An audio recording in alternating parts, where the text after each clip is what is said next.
get this for whoever's listening on the stream. They're going to get a very up close and personal sounding mic. Oh, actually, look at that. It rotates. There we go. All right. Oh, yeah, a little bit. Might want to lower it a little bit. I feel like I'm going to. You know what? Let's just. Hi, guys. Yeah, you know what? We'll just keep manipulating this. Yeah, exactly. Hey, Anna, can you send a blast off text? Thank you. Thank you, guys.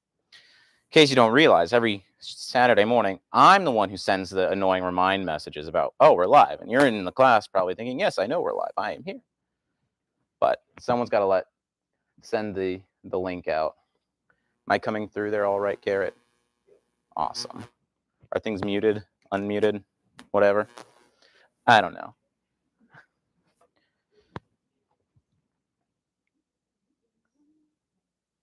Oh, there we go.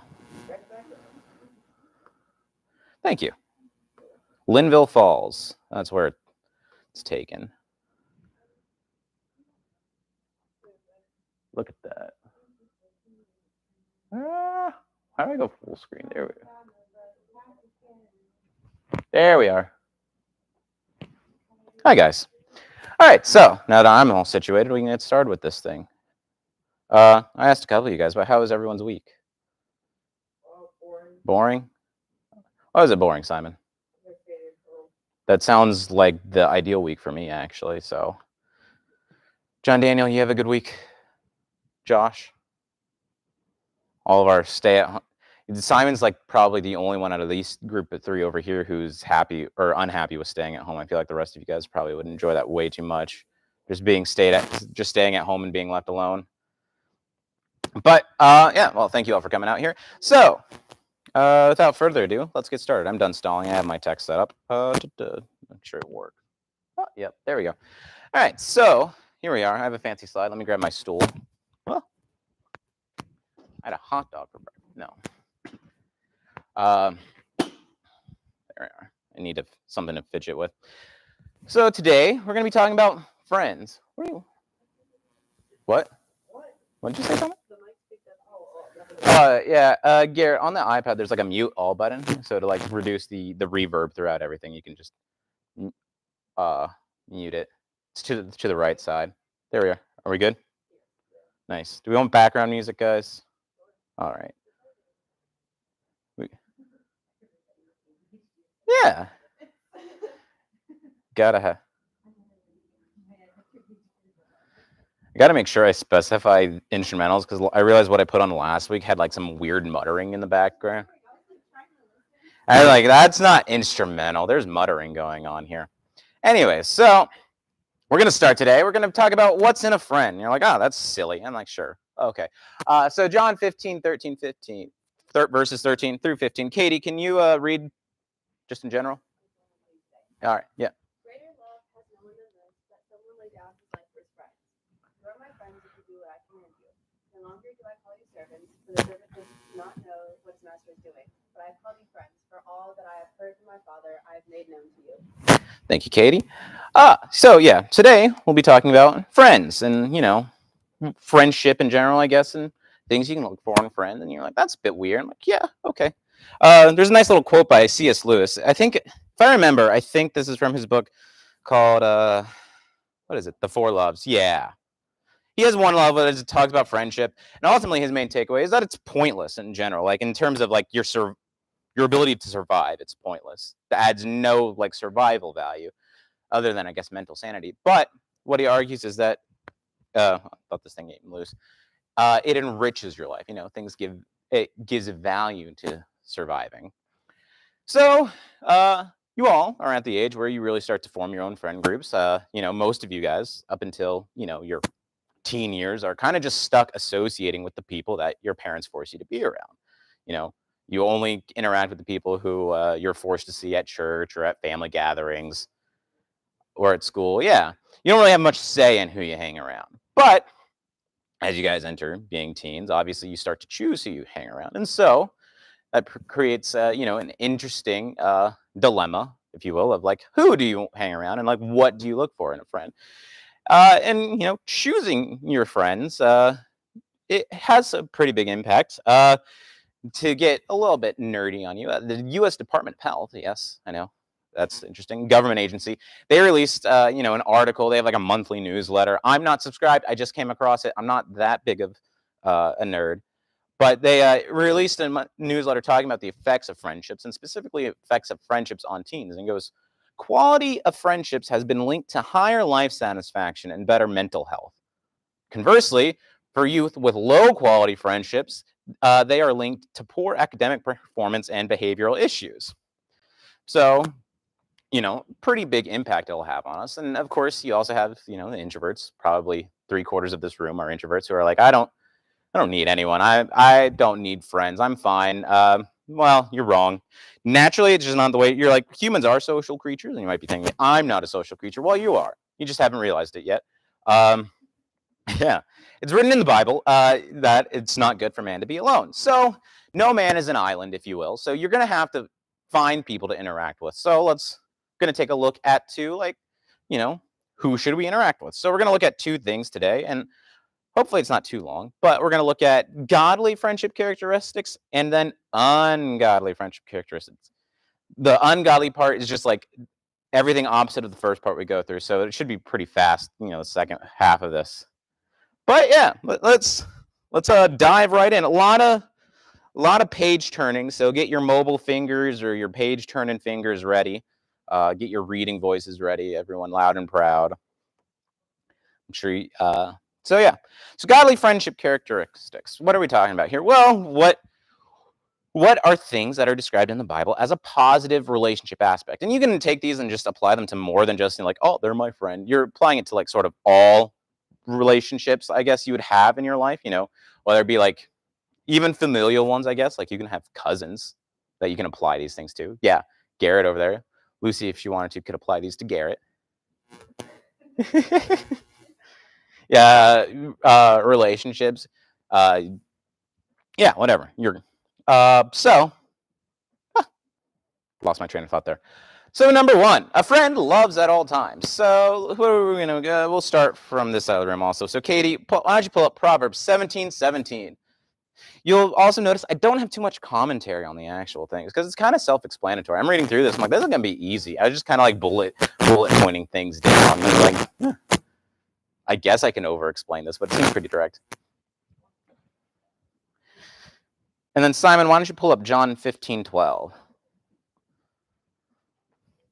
Oh, I got coffee. I forgot about it. Read it whenever you got it. A friend loves at all times, and a brother is born for adversity. Nice. What does a friend do? Loves at all times. All right. So I would consider Garrett my friend over here. So if I was like half the time I wanted to murder Garrett, would that be a good quality of a friend or a negative quality? Frenemies aren't real. You just have enemies at that point.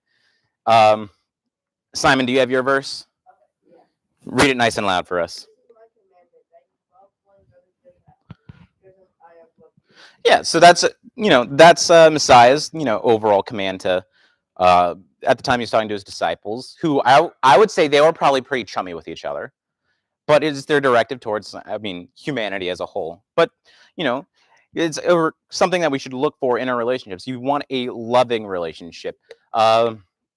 I love Anna. Surprise. If I didn't, probably wouldn't want to be around her as much. But here we are. So yeah, we probably wouldn't be friends. And if you're not friends with someone, you shouldn't marry them. Let that be a life lesson for you guys. All right, so that's number one. A friend loves at all times. Number two. This is not in any particular order, by the way. This is just the order I found them in. So it's not a top 10 list. It's a top 7 list. But even then, it's just no particular order. A friend is forgiving. Josh, why don't you pull up Colossians 3:13, and then John Daniel, why don't you pull up Ephesians 4:32? I see Gary in there pretending to be a kid, but I'm not going to ask him to read anything. Ah, dang. Good shout, Katie. I was thinking the exact same thing. Read it whenever you got a chance, Josh.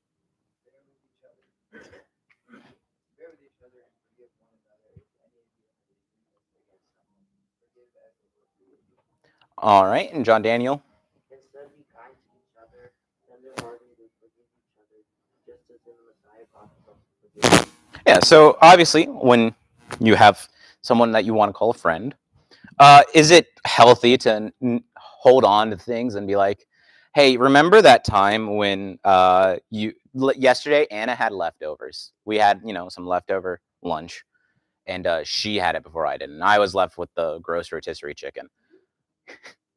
Now imagine if I had just held on to that, and then it's 20 years from now, I'm like, remember when you stole that lunch from me? That would not be a good foundation. No, a friend would forgive her for stealing the lunch and be like, oh, I forgive you. You obviously know you were in the wrong. And she, as a good friend, would, ask for my forgiveness. And I would, of course, would be gracious and forgive her. I'm mostly kidding. I was okay with the lunch being stolen. Well, you should have known. Okay. Not a good characteristics. Telling someone something's okay when it's not okay. This is an object lesson. All right.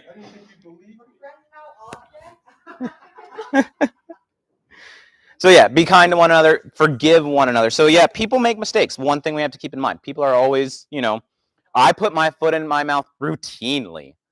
Routinely. It's almost a habit. And so I have to constantly be asking for people to forgive me. And, those people who are my friends do, and those people who aren't are dead to me. I'm kidding. Kidding.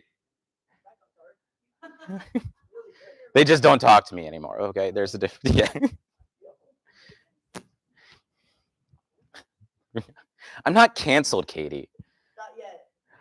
I have to start first to be canceled. I have one of the most irrelevant people around. So there you go. All right, a friend helps us grow. Someone look up. Well, I'm not talking about your height here, or is that a short joke at Molly? Oh, I'm sorry, Molly. I'm so sorry. I thought Katie was calling you short. I apologize. Please forgive me.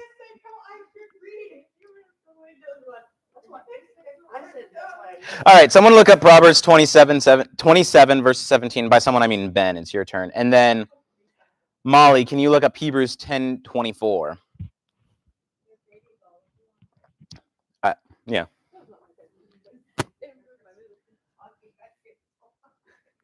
Read it whenever you got it, Ben. Nice and loud for everyone with that beltering voice. You got it. I feel like you got a beltering voice. Hang on, can you go again? We had some chuckles in the back there. All right, and Molly, back there.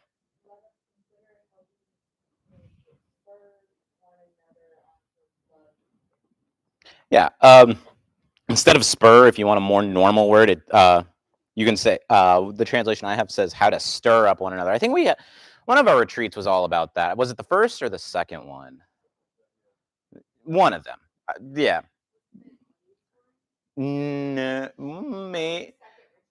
Stir up. Yeah. The tetanus slide and the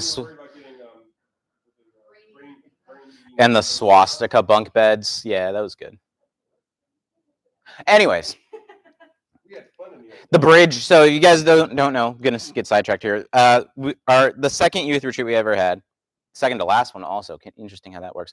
There was there are these one of the houses that the boys were supposed to stay in were like this walkway ramp to it. Kind of like just a wheelchair ramp. Like if those, yeah, very long one. And so we had already put all of our stuff in the cabin, and we're going out of this cabin to go to dinner. And as this group of 15 boys or so are walking across this ramp that's probably about 4 feet off the ground, just collapses to the ground.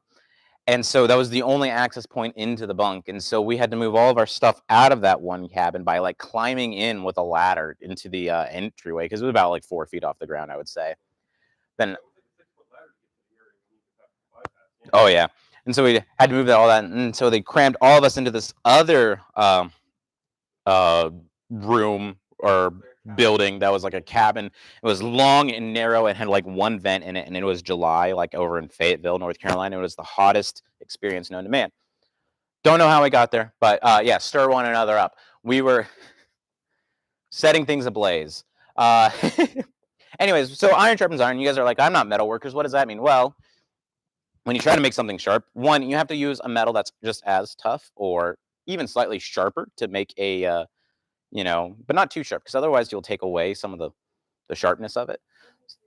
So yeah, so what you need is an equal graded like piece of metal to make a knife sharper. So what it's saying here is, you need to have your friends and yourself encouraging each other and helping you to grow into the people you want to be, develop into the people you want to be, and to let us consider how to stir up one another to love and good works, like encourage each other to do good things. Good people do good things. So if you want to have friends who are good people, you'd hang around people that do good things. You want to hang around people who are like, hey, let's kick grandmas. I use obvious examples, Katie, to like paint a clear black and white picture. I don't want to get lost in the nitty gritty. It is bad to kick grandmas, unless they're trying to kill you. But I'm sure there's not too many serial killer grannies out there. Right, that's true. All right, we're not gonna get into that rabbit hole. Okay, probably not likely. Also, that sounds like a skill issue if you get killed by a grandma. Sorry, we're off the rails here. I don't even know if you can see the rails. Back to friends. Friend offers godly counsel. So Proverbs 27 verse 9. I think it's back to Katie. Look that up for you. But yeah, any questions so far? I know this is very deep at the moment. Why do we keep getting sidetracked? Because it's fun. I don't. Look, it's just a ride. You gotta let the cars take you where the track goes. All right, Katie, whenever you're ready. Oil and perfume make the heart glad, and the sweetness of a friend comes from his earnest counsel. Yeah, so that's a weird thing to say, right? Oil, when it's gross and sticky. No, it's not. It's the opposite of sticky, I guess. I mean, it's, like Crisco can get sticky, right? Once it's used, Yeah. But oils. What it boils down to is like he's using a metaphor. Solomon's talking metaphors as one does. It's classic Solomon. It makes the heart glad. So he's saying, it's a good thing if you have a friend who's like, hey, I think you need to do, this thing, and offers constructive feedback.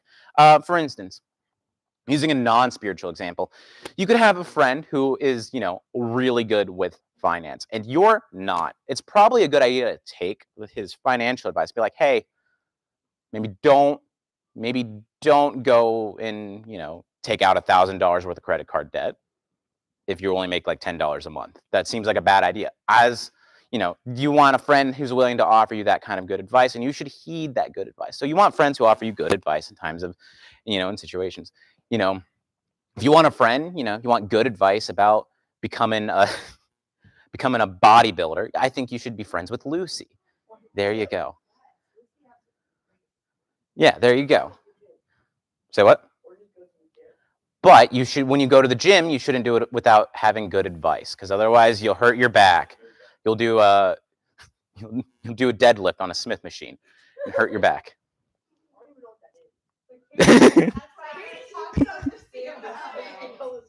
Yeah, that's why you should talk to someone. I'm kidding. All's fun. You should, if you want a good friend, don't be like me.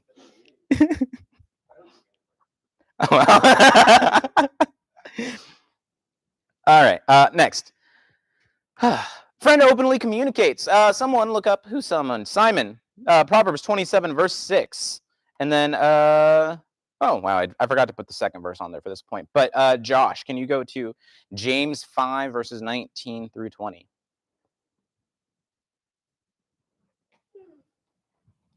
Read it whenever you have it, Simon.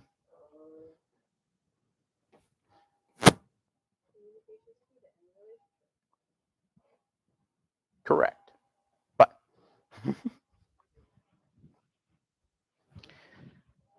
Proverbs 27 verse 6. Faithful are the words of a friend, but excessively kissing Yeah. And then Josh, do you have yours? Brothers and sisters, if one of you should wander from the truth, and someone should break that person back. Remember this: whoever turns a sinner from the error of their way will save them from death and cover over a multitude of sins. All right, thank you. So going back to the Proverbs 27, verse 6, translation that I thought made the most sense is better is open rebuke than hidden love. So two things to address there. What is open rebuke? Throwing that question out to the gallery. What? No. Kind of, but not really. So open rebuke is if I'm over there and be like, let's pick on Garrett, for example. Garrett's in school right now. Garrett's having a really tough time with, grades. He's slipping up. But instead of actually hunkering down and doing the work, I see he's like out there like, I think I'm going to go play soccer today, or I'm going to go catch this movie. And he's got a final in like a day. And I said, hey, Garrett, I don't think you should do this. I think this behavior is going to lead you down a path of Fs, getting that F and not getting that degree. That would be, I would say, open rebuke. You're for the betterment of the other person, you're communicating that they're doing something that is harmful to them. It's going to lead them astray. And so what Solomon's saying here is that that's better than hidden love. What's hidden love? Well, hidden love is the idea of like, oh, I'm just not going to say it. I'm going to let him do him. So if I'm like, yeah, Garrett, skip studying. That's awesome. Just like keep these thoughts that I have that could potentially be, in a dire circumstance, I guess, life-saving, hidden from the other person. And we see that in the James verse, like whoever turns a sinner from the error of their ways will save them from death and cover a multitude of sins. So we see that from, our walk. If you see someone who, is a believer, who's your friend, you're like getting caught up with things that not representative of that, let them know. You communicate with them in, earnest conversation, trying to look out for the betterment of them. But yeah. Any questions? Yeah. Good analogy. A friend helps in times of need. Ecclesiastes 4:9, chapter 4, verses 9 through 12. John Daniel, can you pull that one up for me? And then Ben, can you pull up Proverbs 27, verse 10? Read it whenever you have it, John Daniel.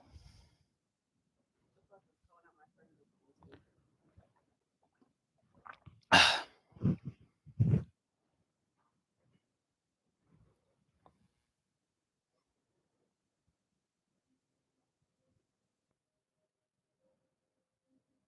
goes, but it stops at 12. Through 12. Oh. Did I put that down wrong? Yeah, 9 through 12. Oh, cool. Yeah.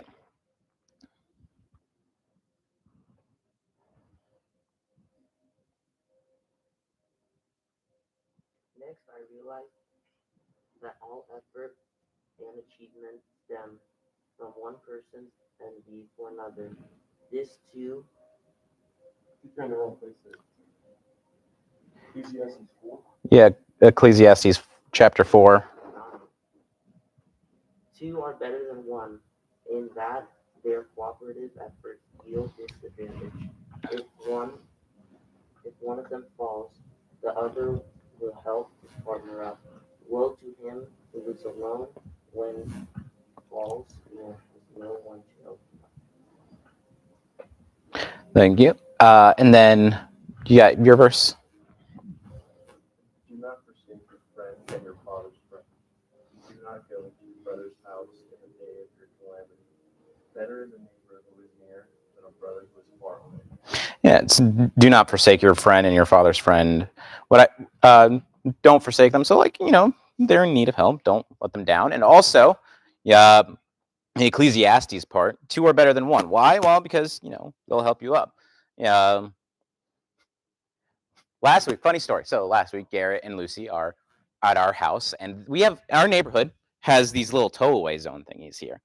Lucy, classic Lucy, she parks in the tow-away zone area. Okay, her car's getting towed, and you parked in the tow. She parked in the towaway zone. So her car's getting towed. Now, of course, the tow guy's like, okay, you can either give us, a certain amount of money in cash, or I'm taking your car away and, you have to get it from wherever it gets towed to. And so, of course, who carries cash on them? So, uh, so Garrett comes running back to our house after they'd already left. I'm like, hey, we need to go run to the ATM. And so me, wonderful friend I am, I'm like, of course I'll drive you guys to the ATM. Yeah. So a bad friend would have been like, see ya. But because, yeah, get out of it. But you're there for your friends in times of need. There's been numerous times that back when I was in college, I actually did not have a license or a car for a while because I'd flipped my car, and so I relied on friends to help take me to and from school because my car was totaled, and I took me a couple months to actually get a new car. And so I had really good friends who were willing to drive me to my class and drop me off there, and that was like a 40-minute drive, so pretty helpful. Some might say I was being a deadbeat. Okay, I hear your criticisms, but it was a situation at the time. Lastly, a friend shares your beliefs. Let's see, we did Ben. Molly, Amos 3:3. And then Katie, 2 Corinthians chapter 6, verses 14 through 16. Read it whenever you have it, Molly.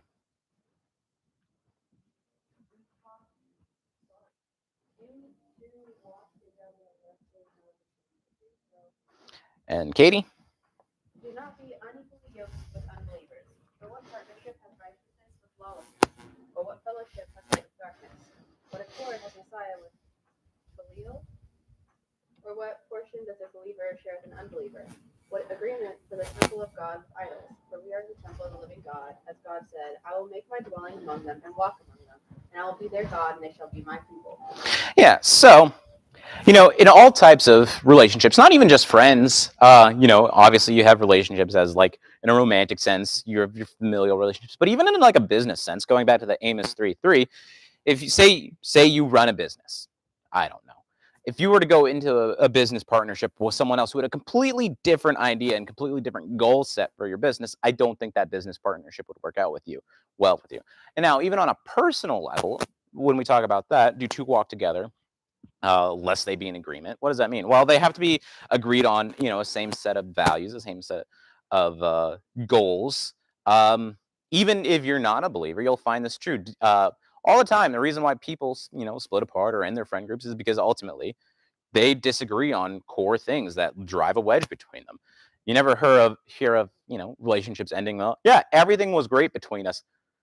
We just didn't like each other anymore. No, there's usually a disagreement. Any friend I've ever lost has been over something because a disagreement of values or a disagreement on, ultimately like goals, I guess. You don't really set goals with your friends, but you have values. And so if you have nothing in common from a value standpoint with a person, you're not going to have a very deep friendship.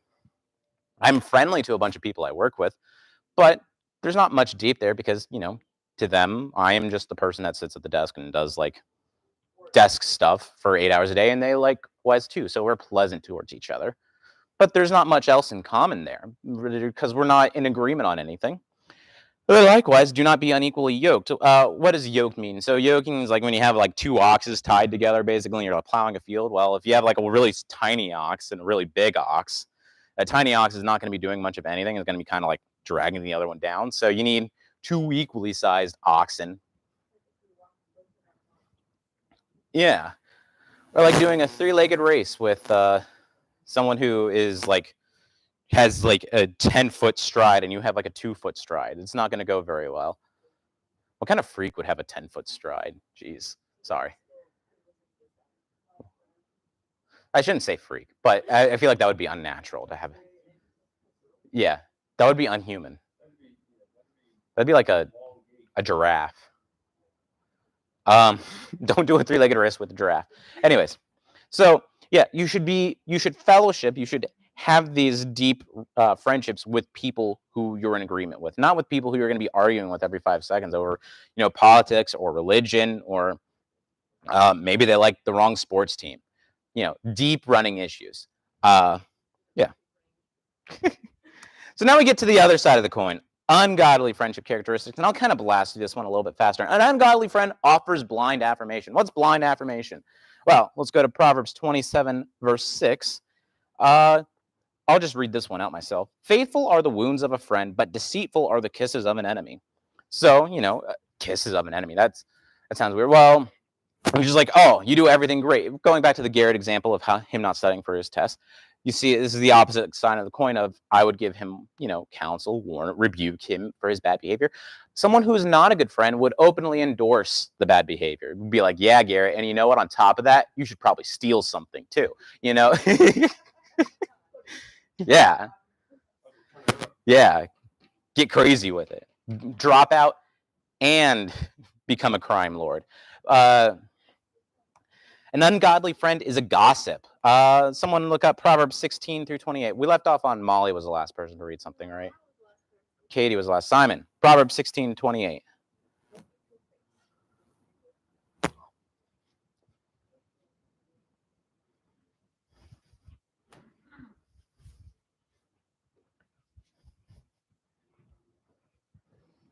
A perverse person sounds right, and a gossip separates close friends. Yep. A perverse person stirs up conflict and a gossip separates close friends. So a perverse person, that's a pretty harsh indictment. Perverse meaning someone who's just wrong. Like there's nothing, it's just wrong. They have a wrong soul, I guess. Something in them seeks to cause issues.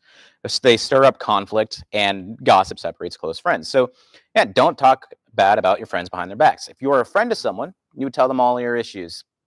I was going to use Lucy as an example, but she walked out of the room. So that would be, I couldn't criticize her and then talk about how you shouldn't talk bad about someone behind their back. So I'll talk bad about Anna in her face. Yeah.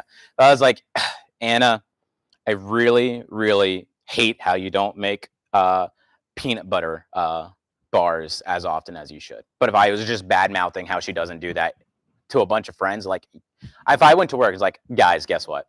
Anna not making peanut butter bars anymore. She's kind of fallen off. That'd be hurtful. That'd be mean. But what? You fell off. I'm sorry. You didn't fall off. Yeah, no. Yeah, that's true. That was a little bit that was too cartoonish of an example. But I was like, guys, I heard Garrett cheated on his girlfriend. One, Garrett doesn't have. Oh, sorry. Sorry. But nothing in that story would be true. It would just be hurtful. That would be mean. So don't talk bad about your friends behind their back. If you have nothing nice to say behind their back, say it to their face. And that's why Lucy is a terrible person. Got timed it. Perfect.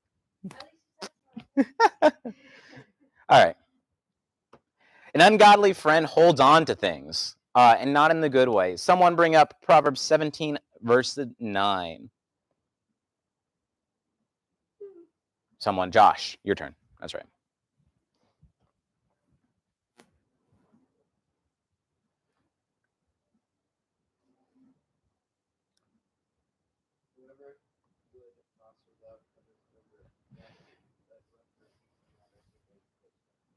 Yeah, so whoever, love obviously cover if you love someone, they're your friend, they're your, partner, whatever you want to call it.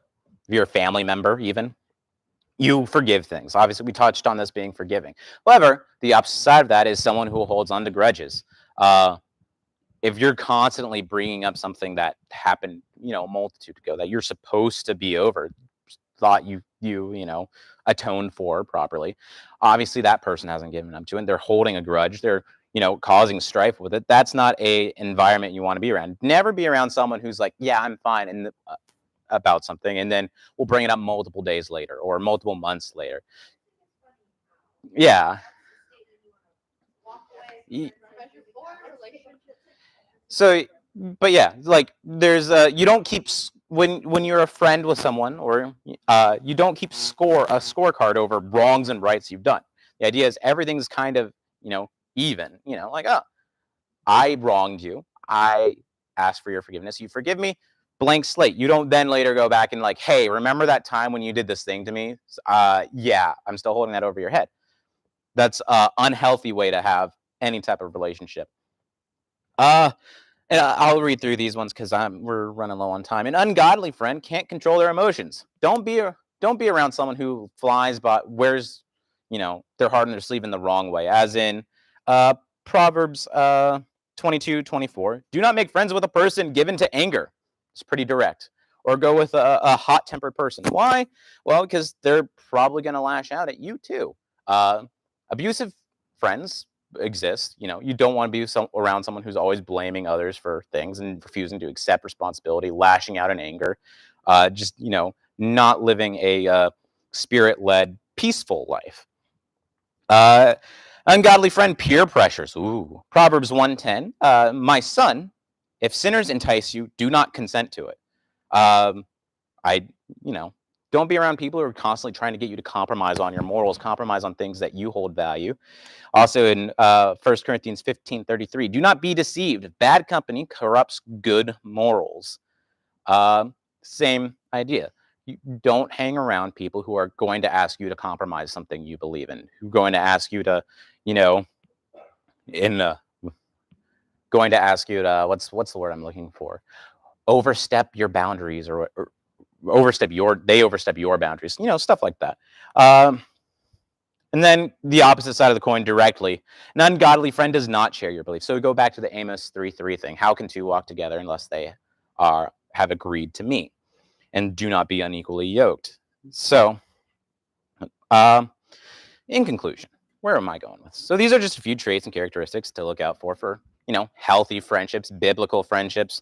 Obviously, there's an infinite amount of things we could go through and list, like, this is a good quality, that's a bad quality, but I'm not here to get caught up in the micro minutia of things. Ultimately, when you boil it down, I would say a good friend is someone who helps you grow in your faith and someone who helps you grow in your walk and become, a better version of yourself. And by doing that, you're growing closer to Messiah. You're bettering your, walk. And a bad friend is someone who does, the opposite. A bad friend is someone who tears you down, who gets in between you and your walk, whether that be, they peer pressure you, or maybe they're just make you, they abuse you or demoralize you, however you want to say it. Don't be around people who are causing strife, causing unrest, uneasy waters.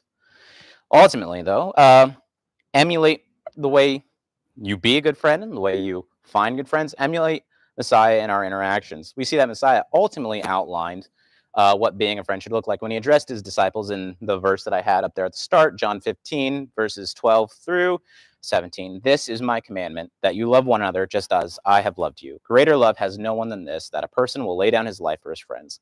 You are my friends. It's talking to us there, guys.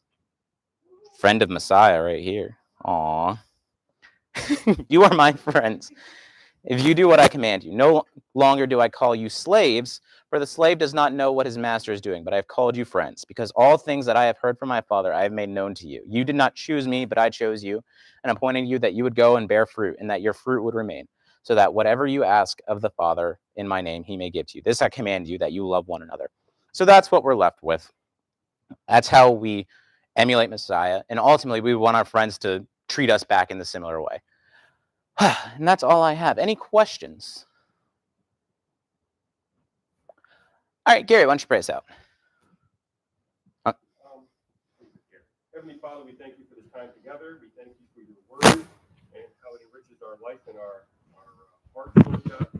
I pray that you would take these thoughts and understandings, Father. You would glorify them in our minds, that we may apply them to our lives and seek out good friendship and not friendly relationships. In Yeshua's name. Amen. Amen. Hey, guys, after service, if you're interested, I'm going to come in here and start pulling off these Hanukkah